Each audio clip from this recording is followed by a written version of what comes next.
Hello and welcome to another Fantasy Premier League video.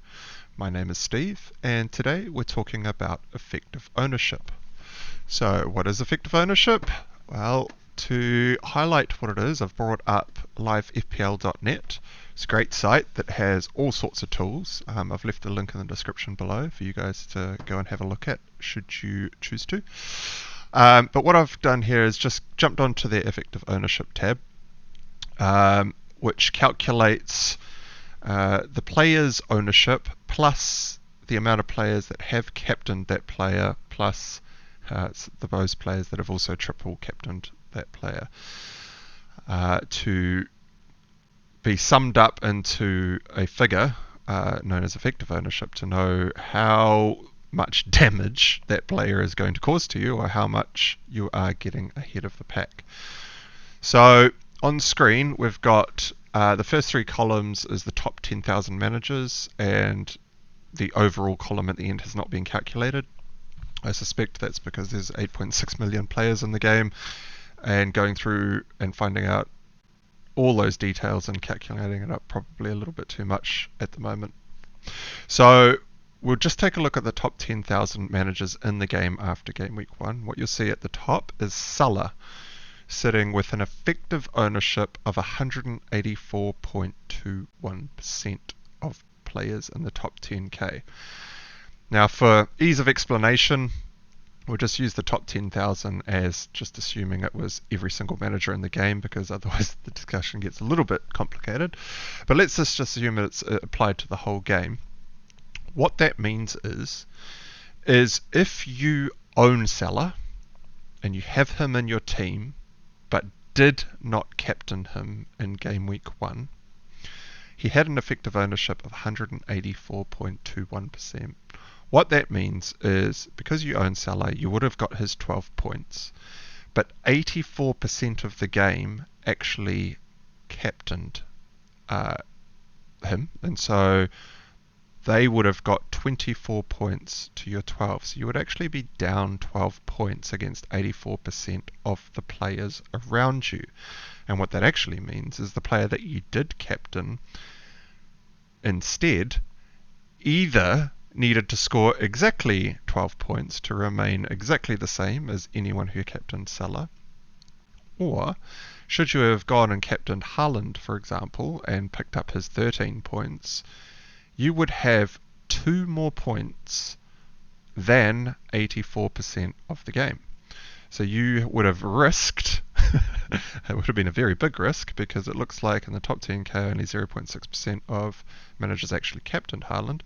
But you would be ahead by 2 points here, because you would have got the 12 points from Salah. Everyone else would have scored 24. But in owning Haaland, you would have gained 26 points out of him, and everyone else who did captain Salah would have had to have made up 12 points somewhere else. Well, actually, they would have had to make up 14 points somewhere else to be on the same points as you, because your double through of 13 to 26, their double through of 12 to 24, you're 2 points ahead effectively on the captaincy. Now, you do have to take into account triple captaincy, and if you had have gone into and used your triple captainship, it does bring into contention whether or not you even own Salah. So let's just assume you didn't own Salah, you would have got 0 points, and 184% of the game would have come away with 24 points, and so you'd be down quite a lot in that scenario.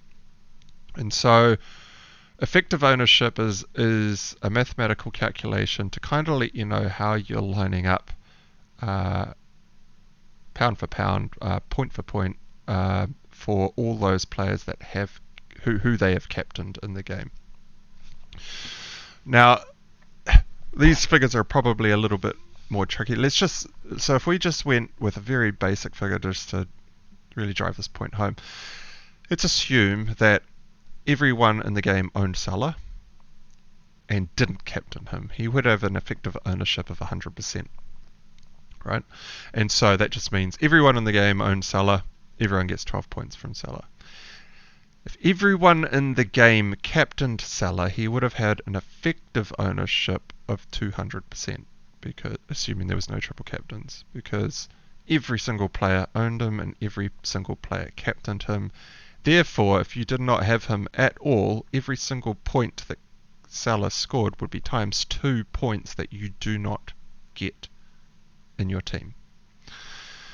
So, owning these players is obviously highly important when a lot of the game owns them and that player does well. So if we go to Kane, for example, Kane was owned by, well, he had an effective ownership of 47.8% of the game, which actually means that slightly less than 47% of the players owned Kane, because 5% of those owners actually captained him, so they get double the points through. However, Kane only got 2 points in game week 1. So if you were a manager that started with Kane and Salah, this basically means that you've doubled Kane's 2 points through to 4, and 47.8% of the game has done that, versus 184% of the game has pulled away with, well, what's 184% times 12? Effectively. So 4 out of every 5 managers would have got 24 points instead of the 12, whereas the extra fifth of players would have got just the 12 points because they chose not to captain him. And so for the 1/5 of players that didn't captain him, you would have been down your 4 through to 10, you would have been down 8 points. Plus all those players who did captain him through to 24 points, you would have been down 20 points on those players, because you doubled through to 4, and the Salah captain is doubled through to 24. Now, obviously, if you also own Salah, it is not as severe as a 20-point hit, because you still pick up the 12 points sitting there. However, what it does highlight is how important captaincy is in terms of nailing those captains that score well, but also if they're a very highly captained player for that game week and that captain does score well, you have to keep up with a large percentage of the game. And so this very much comes down to a risk versus reward scenario. Now, EO is very hard to predict. You can only know what EO is once the game week has been locked in and you know how many players in the game own a certain player, how many managers in the game own a certain player, and how many of those managers have actually captained that player too. You will not know that until the game week has been locked in. But what you can keep an eye on is transfers in and out. And so if we go through to just your homepage on Fantasy Premier League, you'll see at the moment the top transferred in player for the week, as expected, is Haaland with 821,000 managers transferring him into the game ahead of Bournemouth in game week 2, which will be the most likely captaincy candidate this weekend. He will probably come out with the highest EO in terms of captaincy, probably closely followed behind would be Salah at a guess. Now, this bit of information is something that you then need to weigh up in terms of your moves and captaincy for the week. So I am in a precarious position where I decided to start the game without Haaland or Kane. My strategy here was to bank on the minutes from De Bruyne. I was fairly confident that he would start game week 1 and will start game week 2. I wasn't entirely sure how many minutes Haaland was going to get. But also, De Bruyne is 12 million versus Haaland and Kane, both at 11.5 when the game started. Given that it is game week 1 and it is the highest engagement of managers in the game, prices will fluctuate more often in the earlier stages of the game. Kane has already gone down to 11.4 million. Haaland is already up to 11.6. And so any of you that were planning to go Kane to Haaland, in game week 2 had to have already made that move early in the week, or had 0.5 million or more sitting in your bank to cover the difference in price to make that move. For me, if I, knowing that I was going to start with De Bruyne, I had already basically said it doesn't really matter what happens to Kane or Haaland game week 1, because if I wanted to jump on either of them in game week 2, it's immediately going to cost me a hit or 4 points. Now, that 4-point hit, if you're going to spend the 4 points to bring in a new captain option, that captain only has to score 2 more points than the player that you took out for the hit. Fortunately, it's not quite that simple, because you also have to, when you're doing a hit, you're actually making 2 transfers out and 2 transfers in, typically. Well, in game week 2 you would be. And so you also have to, in my situation, if I wanted to go Haaland, for example, I would have to go De Bruyne out to somewhere around the 8 million price point, and Jesus up to Haaland.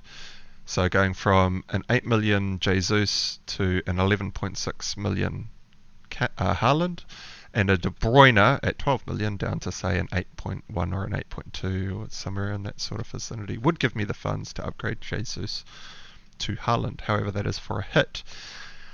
At the moment, I am looking like I'm probably going to captain De Bruyne. That was my plan leading into game week 1. And I am going to stick with that plan because not a hell of a lot has changed, really. I assumed Haaland was probably going to bang in game week 1. I also assumed that Kane was probably going to bang in game week 1. And it didn't really matter if either of them did, because I was going to sit out the first 2 game weeks, mostly because of that Chelsea and Spurs fixture. But also I don't want to be taking hits in game week 2 with very little information available. I also want to see how De Bruyne is going to fit in for this next game, how Haaland shapes up, if he's found more often. Haaland had 0 expected assists in game week 1. I expect that to change moving throughout the game, but if it doesn't, it means Haaland either scores or he gets nothing, which is less routes to points. Also, Haaland only scores 4 points for a goal, whereas De Bruyne would score 5 for a goal. Bonus points come into it as well, and there's all sorts of bits and pieces to consider, but that was my strategy leading into it, and that's how effective. I'm going to have a look at this closer to the end of the game week to see what their likely effective ownership figures are in terms of how much risk I'm running into in this game week. Now, if I extrapolate out a little bit further, all of those people that were on Kane, that were planning to not switch to Haaland and just hold him for the first couple of game weeks, because there will be some players that are doing that, they probably also have Salah in their team and no Haaland, mostly. A 3 premiums in your team was actually quite hard to work in, and so I suspect that's not as much of a as much prevalent in the game as we probably need to consider. But that does mean that Salah's captaincy in game week 2 is probably going to be higher than Haaland's captaincy in game week 1 in reverse. So if you're holding on to Kane against Chelsea, you're probably not going to captain him against Chelsea. So you're either going to move across to Haaland and captain him, or keep Kane and just captain Salah.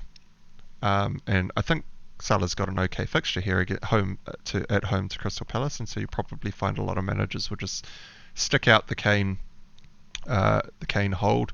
Some of them might have already been priced out of it, and they may not be even they may be risk averse and not wanting to take the hit, and so what you'll probably see is a mixture between Haaland being the most captained person in the game week this game week, Salah probably the second most captained, and then elsewhere you may find Nunez, De Bruyne, coming in as options. Diaz is a potential option, although most people will probably go Salah there. Given Diaz didn't do anything game week 1, this is why Nunez will probably be in contention, because he did well in game week 1, even though I'd be a little bit less inclined to captain him considering he didn't start. Or you might even have some more way more risky managers that'll go with the likes of maybe a Trent or Cancelo type captain in game week 2. But as we get closer to the deadline, based on the market movements and how many players are bringing in the likes of Haaland, you can sort of gauge what your risk is running into this game week. Now for me, Bournemouth is a scary fixture because out of all the fixtures this week, this is probably the fixture where there could be 5 or 6 goals.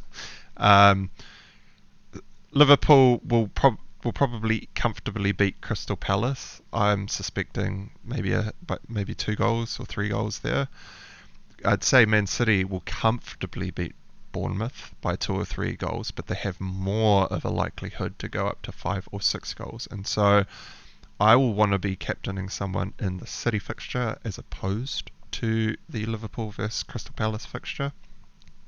But Haaland is going to be so highly owned and captained that I do run into a little bit of risk captaining Kevin De Bruyne instead of Haaland, assuming that the points don't all end up with Haaland. So I suppose my balance of risk here against Haaland is De Bruyne gets the extra point for a clean sheet, which I suspect they will keep against Bournemouth. If Haaland is scoring goals, he needs to be assisted, and although there are a lot of people to assist Haaland, Kevin De Bruyne is usually in amongst that. He only gets everyone gets 3 points for the assist, but Haaland will nab the extra point for the goal there and will shoot up the bonus points system as well. However, it only takes 1 goal for De Bruyne to kind of equal that out.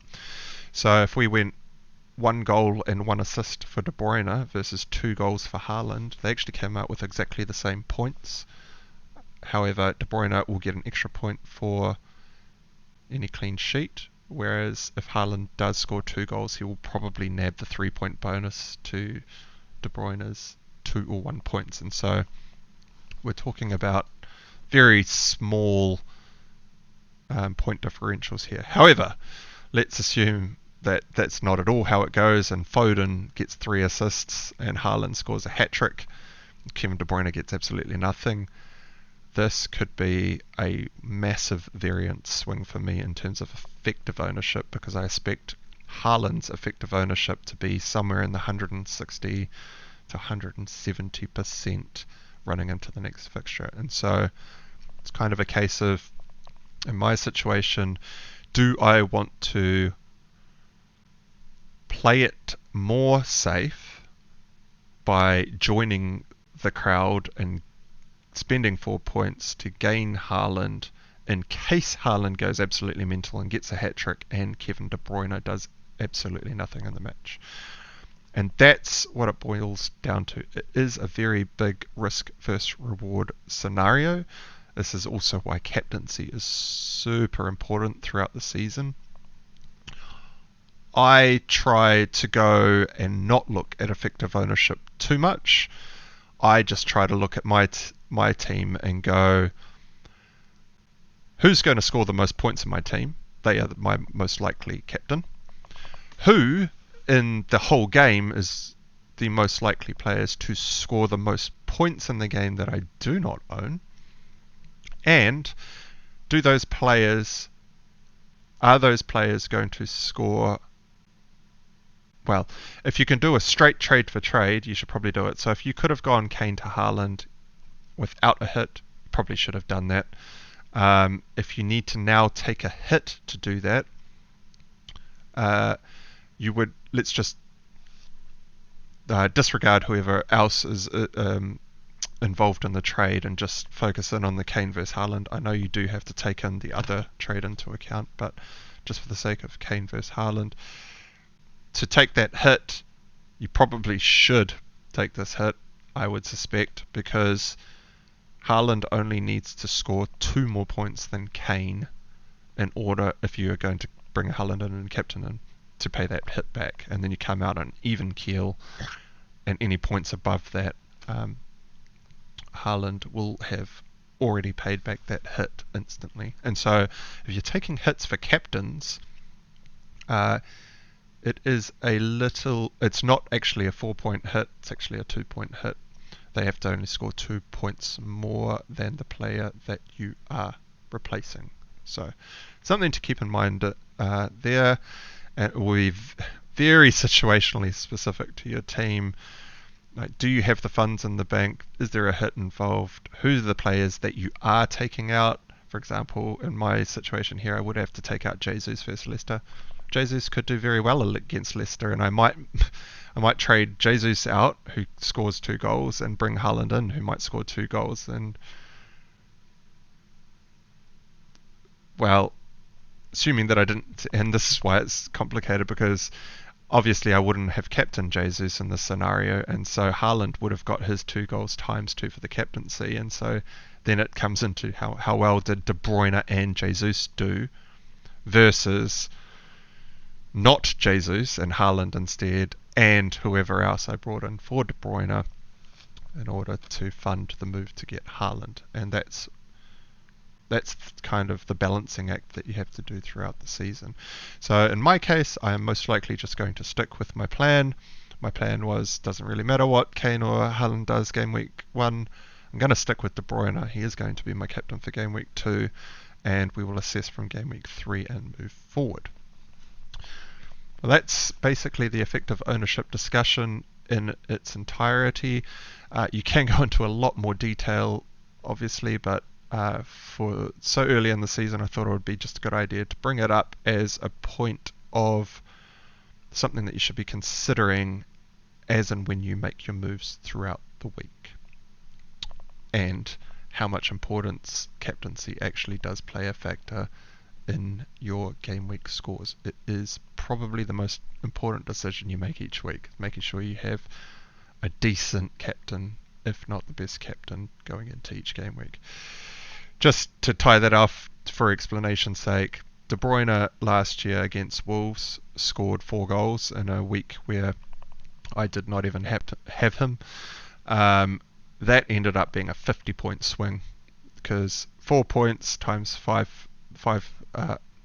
goals times 5 per goal is 20 points, plus the 2 appearance points is 22, plus the 3 bonus ended up being 25, and some people captained him and got 50 points, whereas I did not even own him. So in the cases where you're only expecting a goal in a game, or it's not looking like it's going to be a game where there's going to be an absolute onslaught and points galore, it becomes a lot more risky to take those hits and make those moves.